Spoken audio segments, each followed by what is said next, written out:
我咧都可以當選咧，即係呢個最大嗰個嘅電視台咧出緊得最高嘅牧師。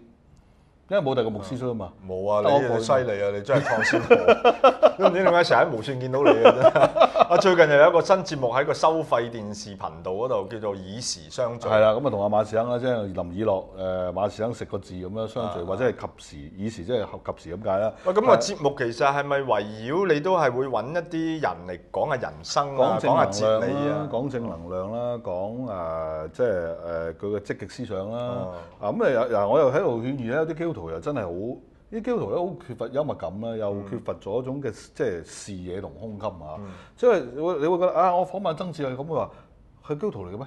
即係好奇怪咯，你明唔明啊？唔知邊個話呢個節目一定要訪問基督徒？即係就算唔係非基督徒都有正能量㗎，都有嘅。即係你唔可以睇小非基督徒，同埋你唔可以睇小上帝喺非基督徒身上嘅工作。嗱，呢樣我先答一個嘴啊！我話喺微博嗰度咧，有一個虔誠基督徒咧，就喺留咗一個信息，就話哥哥即係講阿張國榮咧就跳樓死，咁啊因為佢冇信仰啊，咁所以咧就點，跟住即係我嘅回應就係話，你唔好將呢個又掹埋信仰嗰度，即係唔好將下嘢咧就覺得有信仰咧嘅人咧就先至係積極。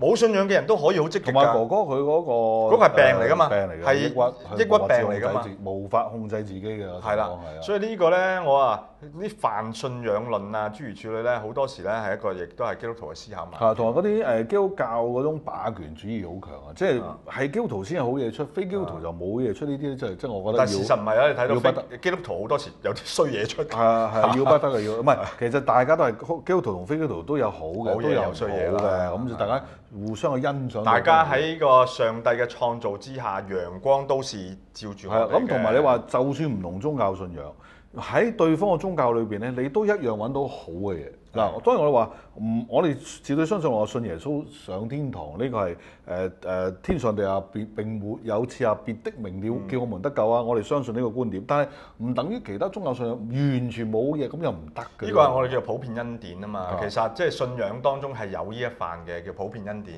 即係咧，上帝創造嘅時候咧，就已經有好多空氣係俾我哋自由吸嘅，亦都咧已經喺我哋裡面擺咗個良心。係啦，同埋所以其實人性有美麗一點即係你諗下呢個世界做慈善事業嘅好多非基督徒參與，佛教徒都有㗎，係做得好好喎。咁所以我就有一個好新嘅觀點啊！呢個觀點係好危險啊，小心啲聽下，即係唔好斬咗決。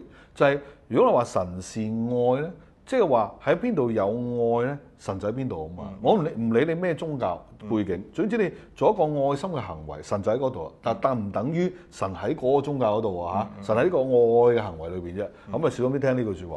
嗱，但係我最近咧就比較特別經歷咧，就訪問一個人。咁啊，我自細係佢影迷嚟㗎啦，睇大㗎啦，叫做蕭芳芳嚇。你係蕭芳芳影迷嚟㗎？係啊，自細我係陳寶珠影迷。哦，咁算啦，我哋唔打。你係芳芳迷，我保住睇，我兩個都睇嘅兩個。我冇忠於即係陳寶珠或者蕭芳芳嘅，即係兩個都睇嘅，睇大嘅。我最接受唔到任劍輝係女人嚟嘅。開始有一次任劍輝行出去女人，我問我媽：做乜去扮女人嚟？即係嚟遲多3年啦，啲人就會話阿祖藍啊，你做乜扮男人啊咁啊？嗱咁啊，即係但係因為蕭芳芳完全失聰，係100%，即係羅慧娟都係仲可以聽到少少。蕭芳芳完全失聰，點訪問咧真係好艱難。係喎，呢個我都覺得好奇怪喎。咁樣你即係佢係咪睇你嘅唇語去了解你問佢咩問題？如果大家咁近去得，即係但係佢要好留心睇嘅。但係如果我哋距離即係譬如距離多個身位，佢睇唔到啦，已經係即係完全睇唔到。咁所以我哋點辦咧？唯有咧，即係當日咧就係真係大家都克服困難，蕭芳芳克服困難，我哋成個製作嘅 team 都克服困難，就係攞紙牌啦。即係對紙牌咯，即係你問問題嘅時候就舉你嘅問題嘅紙牌。係啊，咁俾佢睇，俾佢自己鬧。喂，咁點啊？佢睇紙牌好啊，定睇你好啊？鬧紙牌，佢鬧到個紙牌，知道問咩問題，因為之前已經俾咗佢。即係你坐喺呢度個紙牌就係會喺你呢度。係啦，咁我又睇嗰邊紙牌啦。咁啊。咁啊！大家撈到個紙牌之後咧，即係嗰個攞鏡頭嗰個好重要啊！你做咩要睇紙牌？哇！邊度記得咁多條問題啊？你明唔明啊？真係，同埋嗰個最慘嗰個訪問咪冇得互動啊！即係你唔可以話突然間佢答下，你會插個嘴，喂咁就即係你繼續跟進嗰個問題冇得做，即係因為佢聽唔到你講嘢。係嚇，咁我覺得好有趣喎！一個完全即係失聰嘅人，點解會聽到自己講嘢咧？佢突然間話：我頭先個音唔啱喎，講粗口喎，哇好嘢喎，真係我都冇時間問佢喎，我點會聽到自己？我以為聽到添，真係好慘。即係佢感覺到、感應到，即係個發音有啲問題。咁我覺得真係嗰次俾我經歷咧，就係原來失聰，即係完全失聰係比你講唔到嘢咧，係更加窒礙嗰個溝通嘅。因為你講唔到嘢，我聽到，我仲可以有好多個表達，但我完全聽唔到，咁我根本冇得再即係接上去嘅情況。咁所以佢都要花好長時間咧，即係有心理輔導俾佢接受呢樣嘢。佢話接我哋問佢你幾時開始接受到你自己即係失聰呢件事咧？咁話有一日有個朋友打電話嚟。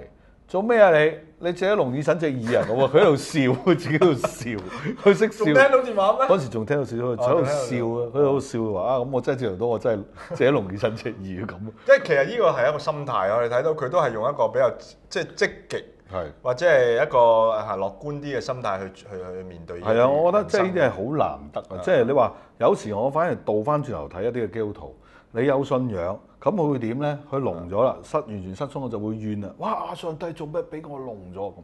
即係仲衰啲。但係你話作為一個冇信仰嘅方車，佢都唔會怨天尤人喎。佢反而做積極嘅去生活嗱。反而你會喺呢一刻見到咧，一個冇信仰嘅人面對呢種失聰嘅經歷咧，比一個有信仰嘅基督徒咧，可能會表現得更樂觀喎。嗱，我又答一句嘴啊，從你嗰句嘢咧，我又話覺得其實呢啲咪神蹟咯。即係好多時基督徒咧。一遇到一啲人生上面嘅一啲嘅叫做逆境，無論係叫病咧，住哎呀上帝醫治啦咁樣，似乎上帝唔醫治你，神蹟冇發生喎。但係其實唔係喎，原來如果你能夠用一個積極樂觀嘅態度去面對嘅時候咧，呢個本身就係一個醫治，係嘛？所以咧，其實我覺得我哋好多時咧作為基督徒嘅時候咧，有時咧反而係諗咗一個嘅錯誤嘅方向，成日咧就以為因為我係基督徒，上帝要特別眷顧我，所以咧我病咧係一個咩非常之事，其實唔係，人人都會病。係啊，所以我就覺得真係唔好中咗咧，即係一個無神論者所講啊，即係信仰成為咗我哋個拐杖嚇，即係你要扶住拐杖行路。其實信仰唔係我哋拐杖嚟，信仰咧確實係我哋內心生命流緊嘅血咧，可以表達出嗰種盼望啊、積極啊、開心嘅人生，就唔好成日咧怨天尤人，去接受到你自己而家所經歷嘅一切啊。